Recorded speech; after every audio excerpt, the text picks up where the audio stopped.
Eder, Mech, Pallister. Negli ultimi giorni l'attenzione è rivolta alle celle telefoniche agganciate nella mattina del 14 da Sebastiano. Assolutamente sì, questo è un dato che ci è stato fornito dallo studio dei tabulati telefonici. Devo essere sincero e preciso, cioè è un dato che sicuramente ci fornisce questa informazione, però lo stesso giudice ha disposto una nuova rivalutazione di tutti i tabulati con l'applicazione di questi programmi che riescono e comunque consentono a darci la precisione della posizione di tutti i telefoni e non riguarda soltanto i tabulati e i telefoni di Sebastiano, ma di tutti i soggetti coinvolti, quindi parlo anche del telefono di Claudio e di altri soggetti che comunque avevano rapporti con Liliana. Di sicuro la mattina alle 8:22 Liliana sta parlando con Claudio Sterpin, c'è un messaggio che si scambiano, però al contrario questo dato potrebbe essere rilevante in quanto Sebastiano quella mattina, tutta questa attività deve essere posta in essere per capire, per trovare la verità su Liliana. Quella mattina ci dice di essere presso una pescheria, mentre invece chi lavora in quella pescheria non dà conferma. Ovviamente questa ipotesi si basa sul fatto che Liliana sia riuscita ad arrivare nelle vicinanze del centro Wind, perché potrebbe in realtà essere stata presa anche prima. Lo chiamo Liliana nelle vicinanze di Via Battisti perché lì si troverebbe il negozio della Wind. Quindi questo è il punto di partenza. Secondo il percorso che poi stava facendo, insomma, ed è stato ricostruito, a quell'orario, verso le 9, dovrebbe trovarsi nelle vicinanze del negozio. Si trova a una distanza molto vicina da via Battisti, che è il punto in cui si doveva recare Liliana. Quindi la localizzazione di Liliana noi la richiamiamo anche dalle dichiarazioni di Claudio Sterpin, con il quale si era sentito da poco prima.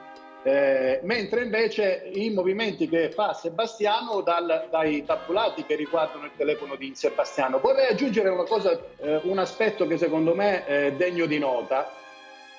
I telefoni non sono stati sequestrati nell'immediatezza, anzi questa difesa, il collega, l'avvocato Gentile, ha richiesto più volte nel tempo l'acquisizione e il sequestro dei telefonini, ma non è stato mai fatto, se non dopo, a distanza, con l'accoglimento della richiesta dell'atto di opposizione.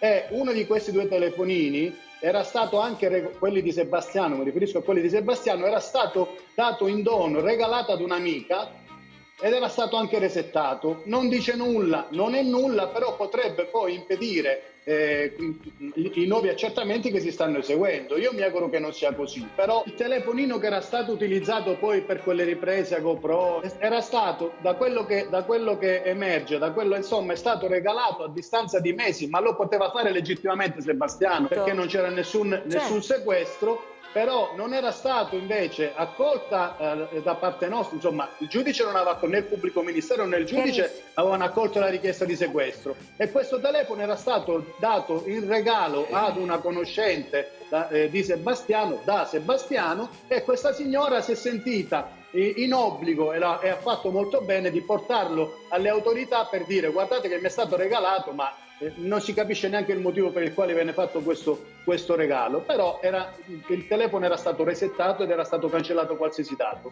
Le indagini non si basano soltanto su alcuni aspetti. La localizzazione di Liliana viene posta in essere non con il tabulato, no, con la cella, con le dichiarazioni che rende Claudio, che dice che Sebastiano che Liliana si stava recando al negozio, mentre invece la localizzazione di Sebastiano è con le celle. Quindi i telefoni di Liliana probabilmente non si sono spostati. Le lesioni che sono state riscontrate e rinvenute sono coeve al decesso, questo ce lo dice l'autopsia, cioè era in vita quando sono state riportate queste lesioni, perdonatemi, mentre invece la causa del decesso è così come dice la consulenza, ma siamo d'accordo anche noi, è comunque la morte è una morte asfittica. Quindi noi così facciamo nostre le parole del consulente di Sebastiano, del professor Barisani. il quale dice sicuramente non sono compatibili le lesioni che sono state ritrovate sul cadavere di Lilli con quelle di una caduta, ma si tratta più che altro di una colluttazione, quindi Liliana si è dovuta difendere perché ci sono comunque delle lesioni che ci dicono che sono da difesa. E quindi tutto quello che succede dopo non lo possiamo sapere con certezza. Di sicuro si tratta di una morte asfittica, quindi come sia avvenuta non lo possiamo stabilire, ma escludiamo categoricamente che si tratti di suicidio. Allora, Riguardo Liliana c'è anche il mistero della fede. Quella di mia moglie è ancora qua, non me la sono mai levata, mai. Se l'è levata probabilmente se l'è levata per tirarla dietro, penso io, siccome navigo di logica, tutte le cose che succedono hanno una loro logica, altrimenti vanno contro logica, giusto? La logica è una materia abbastanza importante nella vita, perché prima mangiamo, dopo ci laviamo i denti e non viceversa, e tutte le altre cose seguono una certa logica. La logica vuole per me e per lei uguale che la fede te la metti e non te la levi per andare a dormire. Noi abbiamo una ricostruzione anche con i tabulati, ma anche con le dichiarazioni testimoniali che ci confermano che fino alle 8:48 i movimenti di Sebastiano sono ricostruiti. Manca invece una conferma dell'ultima pescheria, che è quella in Corsa Italia, dove invece Sebastiano dice di essere stato dopo che si è recato in via dell'Economo, e a ciò si deve aggiungere che dalle 9:12 alle 12:13 poi il telefono di Sebastiano smette di funzionare. Quindi noi abbiamo un'informazione di Sebastiano fino alle 8:48. Poi di nuovo si riprende verso le 9:04, come abbiamo detto prima, perché si trova comunque nelle vicinanze del negozio della Wind, e poi alle 9:12 questo telefono non dà più informazioni. ecco, Lui non è andato a consegnare i coltelli la mattina del 14 in quella pescheria perché lo ha fatto la sera prima. C'è una testimonianza di una signora che ha aperto il negozio alle 7 ed i coltelli erano là. Motivo per il quale a lui servivano quei minuti. Probabilmente sapeva che Lilli doveva andare alla Wind, non lo avrà detto solo a me ma anche a lui, per cui con ogni probabilità lui l'aspettava alla Wind, per conto mio. È una supposizione, la dico. Non è escluso che se la sia presa in macchina e portata in laboratorio, anche. Sempre supposizioni. Tante si anellano. coincidenze. Qualcosa deve essere successo. Liliana, non accetterò mai l'idea, neanche lontanamente, anzi da oggi in avanti, se qualcuno in una qualsiasi discussione mi parla di suicidio, volto le spalle e me ne vado. Perché è contro l'intelligenza media della persona pretendere di continuare a dire che Lilli si è suicidata. Non poteva farlo, ma in quella maniera non potrebbe farlo nessuno. L'ipotesi è che lei possa essere tenuta difficile là, perché sono troppi giorni che mancano al ritrovamento, e io considero che per 20 giorni lei possa essere stata tenuta al fresco, sì, ma evidentemente la posizione che ha assunto vuol dire che l'hanno messa in qualche recipiente grande, secondo me di plastica, conservato in qualche cantina al fresco, o i pescivendoli avanzano il pesce per domani coprendolo di ghiaccio. Allora non voglio dire che qualcuno le ha buttato addosso, no, se l'ambiente è freddo il ghiaccio dura. Se lei è stata ricoperta con un telo plastico molto resistente e il ghiaccio sopra, mantiene il freddo costante, perenne, per giorni. Risulta che il suo piede sinistro e la mano, c'è la fotografia che lo mostra, sono state a mollo in qualche acqua fredda, in un liquido freddo. Cioè lei era coricata, nessuno si è accorto che aveva il piede sinistro e la mano sinistra, probabilmente ciondoloni, dove c'era sul fondo forse anche dell'acqua fredda. Nomina molto spesso Sebastiano il cuscino di Liliana col quale lui si stringe, eccetera, no?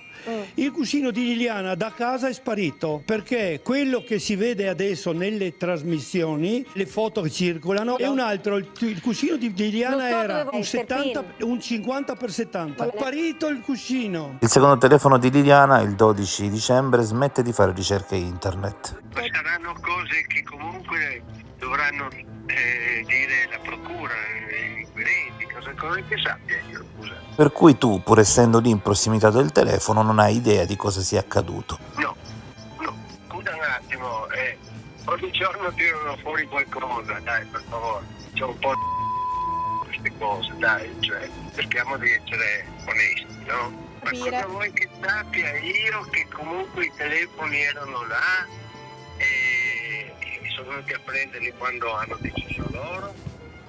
Sono cose che devono rispondere loro, non io, cioè, sono stati